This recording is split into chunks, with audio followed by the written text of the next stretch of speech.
Boosie didn't have no time, so they couldn't put him in population anyway. He didn't have time. He was fighting the charge.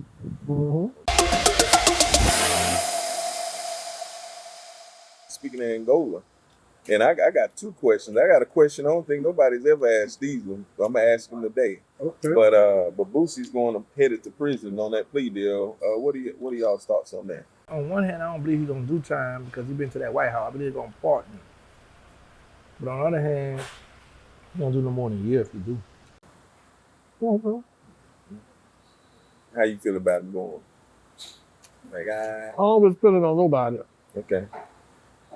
Not even on your worst enemy. I do. I don't know why people say that. I want him in there.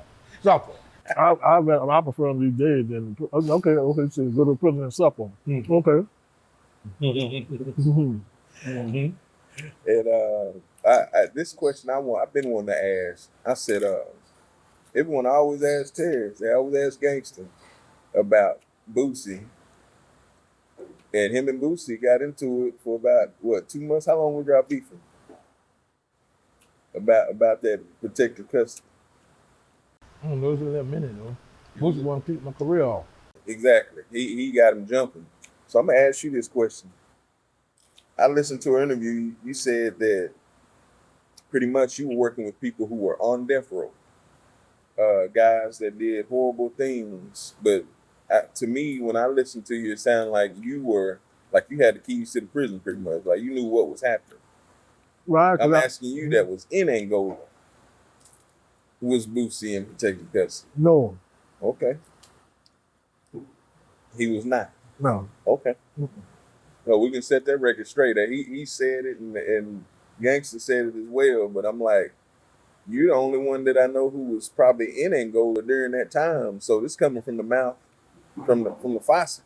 He wasn't, Charlie Hankton, C. Murder, all them guys was in the same place where Boosie was because of their fame, They're not gonna just throw them in population not knowing what's going on.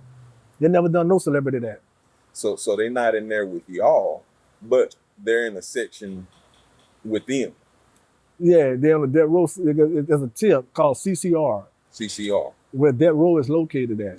Okay. Got 2 CCR tiers. They was on those tiers there. Yeah. They weren't actually on the tier with the guy that was gonna get killed for got a death row. No. You got all kinds of people up there. M13, MS13s, and all kinds of stuff. Crips blood, Okay. high profile cases. Okay, so you said he was in CCR, which is in death row. So technically, when he said he was on death row, he wasn't on death row, but he was in death. In the death row building. He was in a death row building. He was in the death row building. So he's communicating with other death row inmates, possibly. Oh, unless he holler through the vent, you never see each other. Okay. They never see each other. Okay. His tiers are locked down. Okay, so it's all locked down, and they would have like him, C. Murder, and what was the other cat that you talked about? Telly Hankton, Lee Lucas, all guys with big names that had big money on the streets before they got up there. So you being an inmate, and even though you moved around, did you ever see those guys? Yeah. Like the C. Murder and T. Yeah, yes indeed. Okay. So were they out on like in the yard with everybody? Well, yeah, because they had life sentences. Boosie didn't have no time, so they couldn't put him in population anyway. He didn't have time. Okay. He was fighting the charge. Okay, so when you have like C. Murder had time. Yeah, life sentence. So he was, after you come, after a few months, they see that he all right, then they can throw him in population. Yeah. And the way Boosie described Angola, and of course here in Texas, I didn't know what Angola was until the social media came. Because we dealing with state prisons, we thinking about Bloody Beaumont. We think that's one of the worst prisons. One of my homeboys just got killed in there. In Beaumont. So that's like one of the worst prisons that I know of in Texas. But the way Boosie described Angola was like on Life, the movie Life, where he said y'all are picking cotton. That's got Angola. A white guy with a gun on. That's Angola. Really? Yeah, you ain't got the white guy on the horse no more. It's blacks. Oh, okay. Okay. And how was that experience for you? So that's you going back. Go ahead. When you speak on Beaumont, that's federal. Bloody Beaumont is federal. So that's why it's a difference. That's the difference. Yeah. Okay. But how was it? You know, you always hear about your ancestors picking cotton, this and that. How was your experience picking cotton and kind of working? From my understanding, like you have to work for every day in that.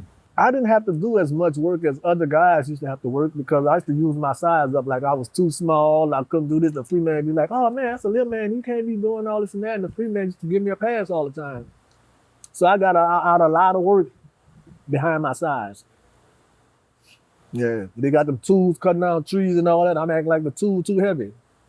Yeah, they'd be like, oh, the tool bigger than him. So I mean, oh, you just get on that water bucket or you pick the trash up. Yeah, yeah. Mm-hmm.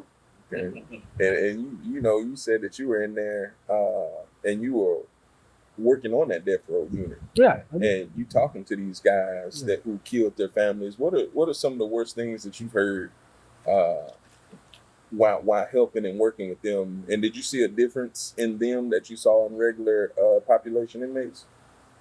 Yeah, they don't talk too much. Those guys, they barely talk. They quiet, you know. And you know, they smart too.